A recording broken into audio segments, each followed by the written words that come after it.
Vous écoutez Europe 1, il est 9h30. Le journal des médias avec Thomas Joubert. Bonjour Thomas. Bonjour, à la une ce matin, France Télévisions veut relancer les Molières. Pascal Bataille s'explique sur son différend avec l'animateur Coé. Et François Hollande pourrait donner une interview sur Twitter. Et tout d'abord donc France Télévisions qui s'apprête à relancer les Molières. La cérémonie n'a pas eu lieu cette année en raison de dissensions au sein de l'organisation, mais le Figaro affirme ce matin que les Molières seront de retour en 2013. Les dirigeants de France Télé discutent avec les représentants des théâtres privés et publics pour déterminer de nouvelles conditions de vote. La cérémonie devrait se dérouler en 2 temps, une première partie de soirée consacrée au spectacle vivant, essentiellement tournée vers l'humour, et une seconde partie centrée sur la pure remise des prix.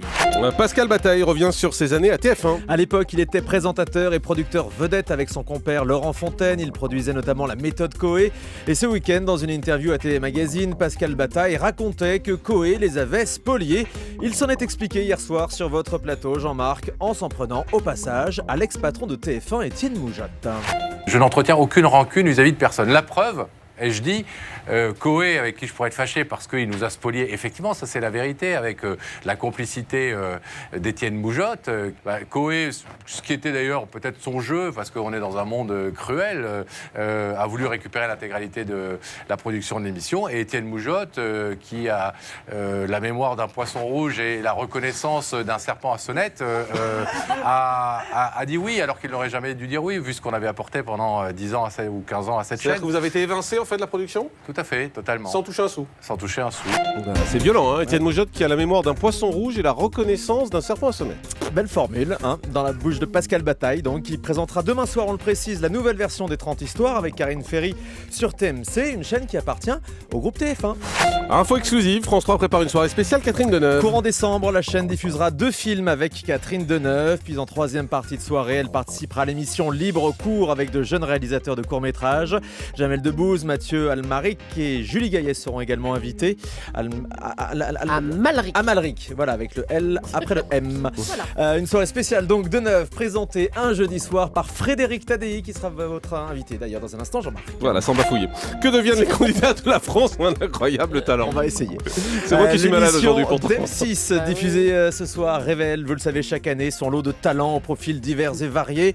Surtout variés souvent, des artistes qui sont parfois repérés par des agents et qui parviennent à faire carrière, comme l'explique Alex Good, le présentateur de l'émission au micro européen de Romembre.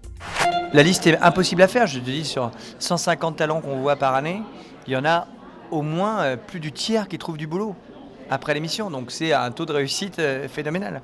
Donc effectivement, je pense que c'est le moteur de beaucoup de gens maintenant pour venir. Et c'est pour ça que finalement, on a des gens qui venaient pas avant, qui maintenant viennent, et c'est pour ça que le vivier de talent se renouvelle et qu'on a de plus en plus de trucs dingues. On continue avec TF1 qui va élire la chanson de l'année. Un grand prime time de variété qui sera diffusé pendant les fêtes. L'édition 2012 sera enregistrée lundi 10 décembre au Palais des Sports à Paris, avec sur scène Johnny Hallyday, Patrick Bruel, Nolwenn Leroy. Bruel, le R est avant lui là. Amalric.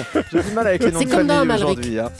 Bon, bref, cette année, cette émission sera de nouveau présentée par Nikos Aliagas.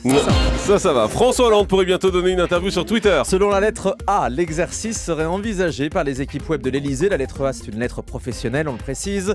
Les internautes pourraient donc poser leurs questions au président de la République, qui répondrait directement sur Twitter dans la limite des 140 caractères. Vous le savez, l'année dernière, Barack Obama avait inauguré ce nouveau genre d'interview aux États-Unis. Et à propos de Twitter, Audrey Pulvar a quitté le réseau social. Oui, le compte de la journaliste est désormais désactivé. Selon le site de Voici, Audrey Pulvar souhaiterait faire une pause médiatique et se concentrer sur ses activités professionnelles.